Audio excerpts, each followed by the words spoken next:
이제 고객이 원하는 시기에 펀드를 판매해서 돈으로 찾아갈 수 있는 그러한 형태가 불가능할 수도 있다는 부분이고요. 따라서 이 사모펀드를 가입하실 때는 이러한 부분들, 중도 환매가 가능한지 불가능한지, 또 일정 기간 동안 자금이 묶이는 건지 이런 부분에 대해서도 충분히 검토를 하셔야 될 것 같습니다. 네.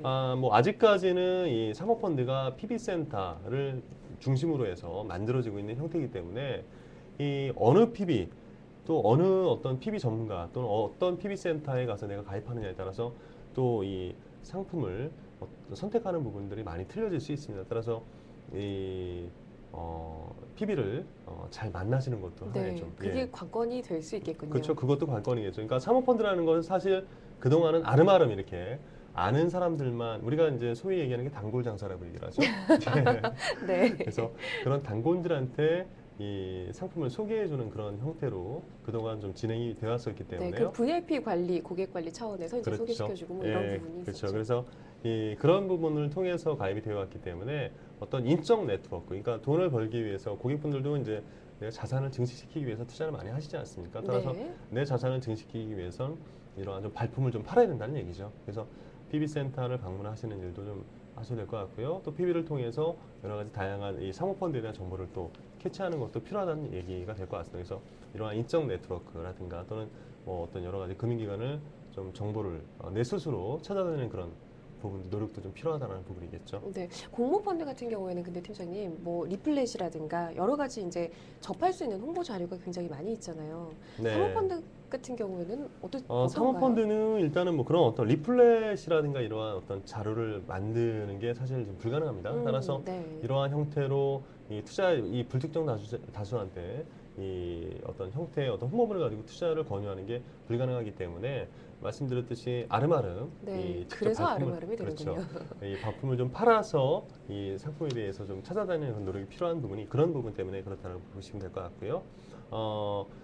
아직까지 국내 시장에서 사모펀드가 도입된 게 얼마 되지 않은, 뭐 10년도 채 되지 않은 그런 역사를 가지고 있기 때문에 네. 아직까지 좀 시장 자체가 완전히 성숙된 시장이라고 말씀드리기 어렵습니다. 따라서 일반 투자가가 사모펀드 투자를 결정하시고 투자를 하실 때는 앞서 말씀드렸듯이 상품에 대한 어떤 설명도 충분히 들으셔야 되고요. 또 상품의 특징 이런 부분에 대해서 충분히 인지를 하시고 신중하게 접근하시는 게 좀 필요하다라고 말씀드릴 수 있겠습니다.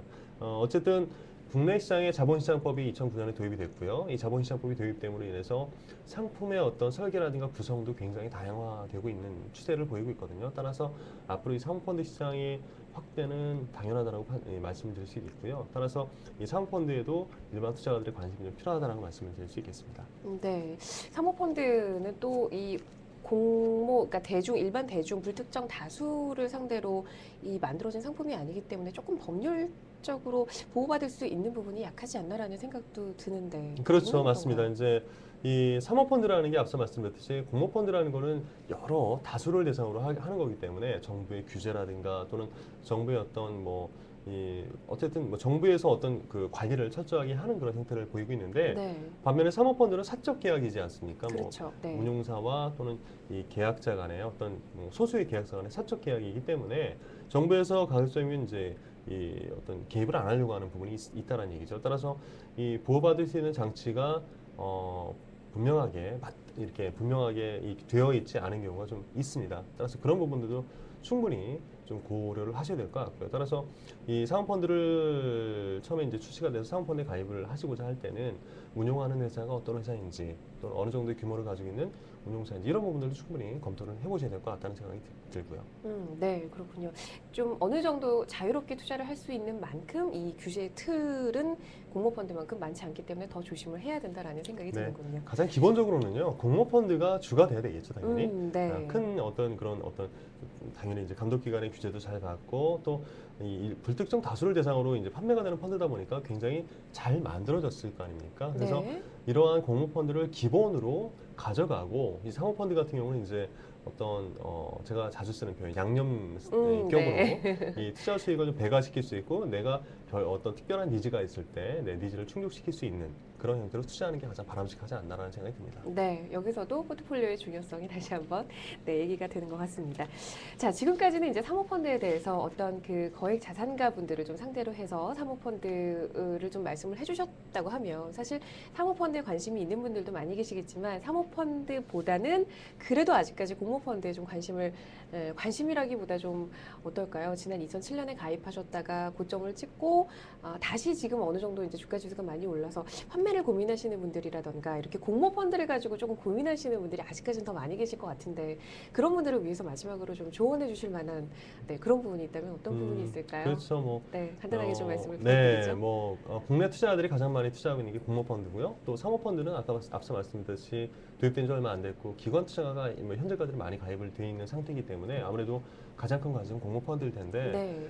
이 최근에 이 시장이 올라가면서 그동안 손해를 보고 있었던 투자자분들이 판매를 고민하시는 분들도 많을 거고요. 이런 분들이 많을 텐데 뭐 어쨌든 지금 최근에 저희 미래에셋 투자교육연구소에서 신문에 뭐 기사를 하나 낸 부분이 있는데 그거를 좀 제가 인용을 해서 말씀을 드리면 네. 이 최근에 난 기사가 보면 이제 실패하는 투자자의 5가지 공통점이라는 그런 주제로 기사를 좀 낸 게 있습니다. 그래서 보면은 이제 첫 번째 투자자 형태 그러니까 투자에서 실패를 맛보는 그런 투자자 형태가 첫 번째가 주가의 움직임을 보면서 투자하는 유형입니다.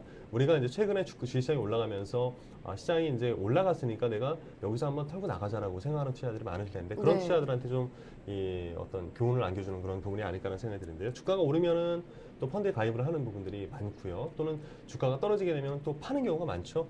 그동안의 네. 어떤 투자들의 형태라고 보실 수 있는데 이러한 부분은 뭐 사실 투자를 해가지고 수익을 거둘 수 있는 방법이 쌀 때 사서 비쌀 때 파는 건데 이런 것과 정반대로 투자하는 형태가 되는 거겠죠. 따라서 주가의 움직임을 보면서 이 뭐 펀드를 가입하는 그런 형태는 좀 지양을 해야 되지 않나라는 생각이 듭니다. 그래서 특정한 예상 목표를 가지고 이 목표 수익률을 충족했을 때 환매하는 그런 그 스킬들 이런 부분들이 좀 더 주요하지 않나라는 생각이 들고요. 따라서 네. 시장을 보면서 물론 시장을 기본적으로 어느 정도는 봐야 되겠습니다만 거기에 이제 목매어서 투자하는 부분들은 좀 지양을 해야 될 것 같고요. 두 번째는 수익률이 단기적으로 좋은 펀드를 골라 투자하는 부분 이런 부분들도 좀 굉장히 좀 지양을 해야 되는 부분이다라고 보시면 될 것 같습니다. 어쨌든 펀드라는 게 장기적으로 투자하는 상품이고요. 따라서 장기 수익률이 뛰어난 그리고 안정적으로 수익을 내는 펀드가 중요하지 않나라는 생각이 듭니다. 그리고 세 번째, 확실한 투자 목표가 없이 그냥 덥석 투자부터 하는 그런 투자자들이 많죠. 그래서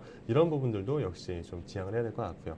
네 번째, 펀드의 내용을 확실하게 모르고 투자하는 투자자분들이 많다는 얘기죠. 그래서 우리가 내가 가입하는 펀드가 어떤 펀드인지 또 펀드의 보수라든가 또는 어느 시장에 투자하는 건지 이런 부분들도 캐치를 확실하게 하고 투자를 하셔야 될 것 같고요. 네. 마지막으로요. 다섯 번째, 펀드 투자에 성공하려면 이리저리 왔다 갔다 리밸런싱을 우리가 소위 얘기를 하는데 이렇게 왔다 갔다 투자를 해야지 성공할 수 있다라고 생각하는 투자자분들이 많다는 얘기죠. 이런 부분들도 역시 맞지 않다라는 얘기입니다. 과거에 통계를 뽑아보면은 굉장히 펀드라는 게 이 주식과는 좀 다르게 좀 어느 정도 중장기 투자가 이루어졌을 때 일정한 수익을 낼 수 있었던 부분이 많았다는 얘기죠. 따라서 왔다 갔다 투자하는 부분도 좀 지양을 해야 되지 않나라는 생각이 네, 듭니다. 5가지 말씀을 해주셨는데 찔리면서도 참 마음 깊이 와닿는 그런 부분인 것 같습니다.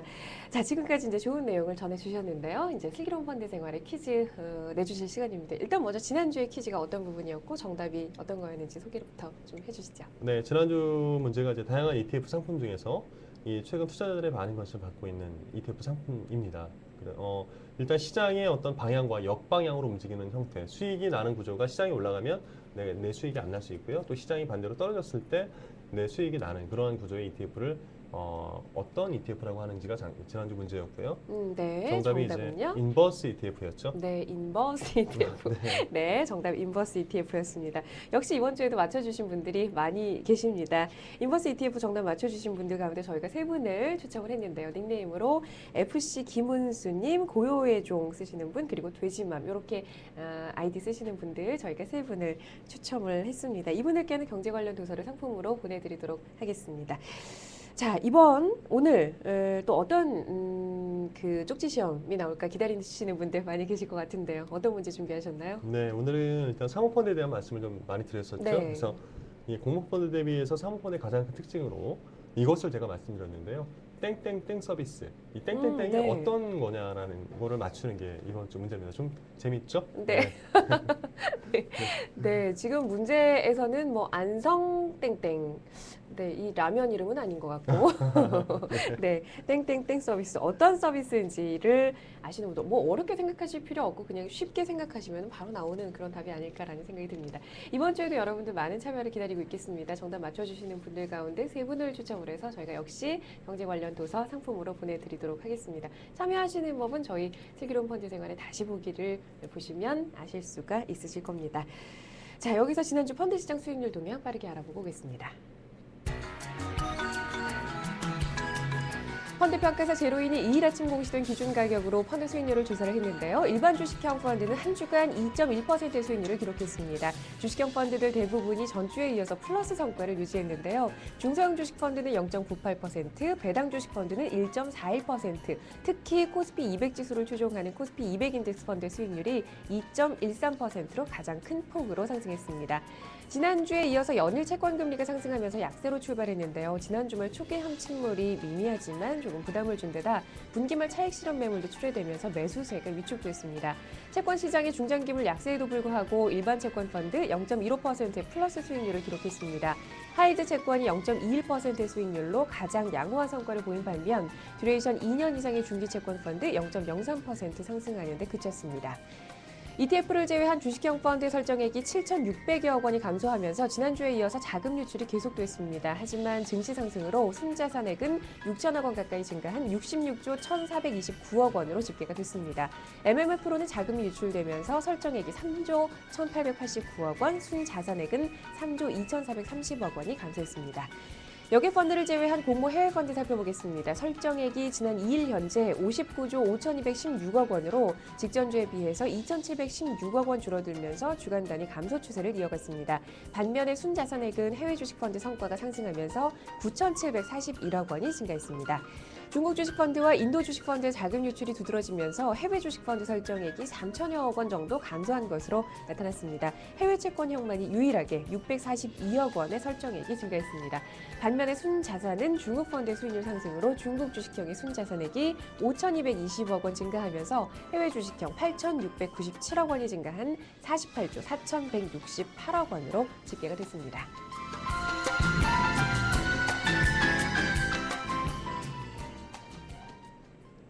네, 오늘 사모펀드에 대해서 얘기를 나눠봤습니다. 조금 급하게 마무리가 됐는데요. 여기서 김전웅 팀장님과 인사드리도록 하겠습니다. 오늘 말씀 고맙습니다. 네, 고맙습니다. 네, 슬기로운 펀드 생활 여기서 마칠 시간이 다 된대요. 슬기로운 펀드 생활은 다음 주 화요일 오전 8시 30분에 다시 진행이 될 텐데요. 게시판에 보니까 생방송이어서 좋다라는 의견을 남겨주신 분들 계십니다. 감사드리고요. 생방송 중에 또 궁금하신 분들, 궁금하신 점이나 뭐 질문하실 부분 있으시면 언제든지 참여해 주시기를 부탁을 드리겠습니다. 그리고 마지막으로 한 가지 안내 말씀을 드리면 다음 주 화요일에는 슬기로운 펀드 생활 특집으로 진행이 되겠습니다. 시간은 변함없이 8시 30분에 여러분들 찾아뵙도록 하겠습니다. 시청해주신 여러분 고맙습니다.